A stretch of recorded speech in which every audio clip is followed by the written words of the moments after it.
My name's Jodie Tully and I do ultra running. I'm a strength and conditioning coach, background in sports science, strength and conditioning, and I'm also a running coach. So the La Sportiva Prodigio Pro. So these ones are the Pro version and these are the Max version. So these ones are the Prodigio Max Ultras. These I kind of took straight out of the box and into a hill session. Not something I'd normally do, but they were, you know, they didn't have a huge break-in period. They have been great up to anything from like a short run to 100 Ks. The grip straight away, I did a trail at Camp Mountain, which there's like a hidden descent that you can tackle and it's really loose, it's very rocky, it's very technical, and it's really steep. And I'd gone down it in a previous brand, which I was using Clouds at the time. Before that I was using Saucony. Straight away putting these on, I felt way more confident in doing that trail, and in comparison to the other pair that I'd been using, it didn't compare. These were far more superior. I wasn't sliding every time I hit a pile of loose rocks, so that for me was the huge difference. But even just how light these Pros are and probably just the comfort. And then the Maxes have a little bit more cushion. So great for that really multi-day events or just long days out on the trails. That would probably be my preference if it's like a miler or anything that's multi-day where you kind of just need that additional cushion.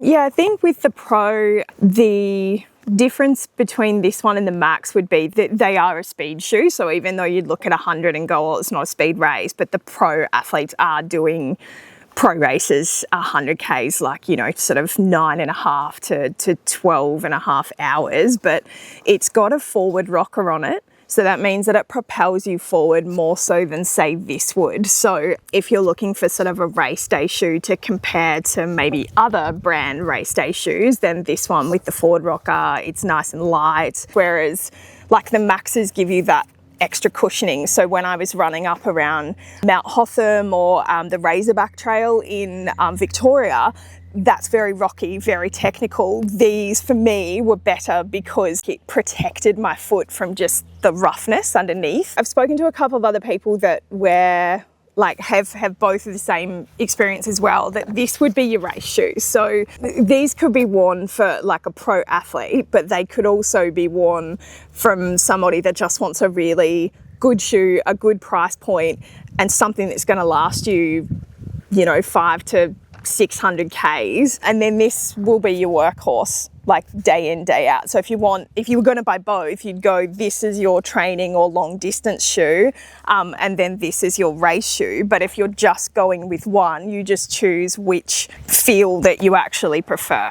Review recommendations did suggest going up a size. I did go up a size in both shoes. I'd say in terms of the toe box, like these, I would not call them a narrow shoe, but some reviews do suggest they are narrow. For me, they have just as much room as anything on the market, but the Maxes do have a bit more toe room. And I guess the idea is because they are a multi-day or a longer distance shoe, your foot does swell. So this will give you more space in the toe box should you need it. The other thing to mention of the differences is that if you do have orthotics or a preferred insole, you can take the Maxes out and put your own insole in. You can't do that with the Pros. And shoelaces, probably with this, I was able to do the race lace. With this one, just maybe because of the size of my foot, I couldn't do a race lace. The shoelaces could be just ever so slightly longer, but wasn't a game changer for me because the sock makes me feel locked in anyway.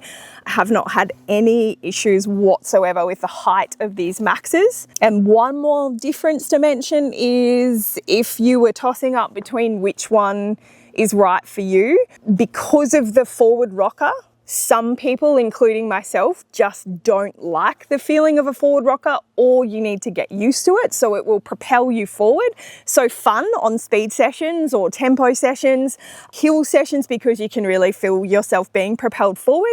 But on the downhill, if you're not experienced, sometimes it can make you feel a little out of control. So if you were wanting a little more control, a little bit more cushion on the downhill, then I'd be going the Maxes. But that's a personal preference. If you're super experienced, experience, then you might enjoy the forward rocker.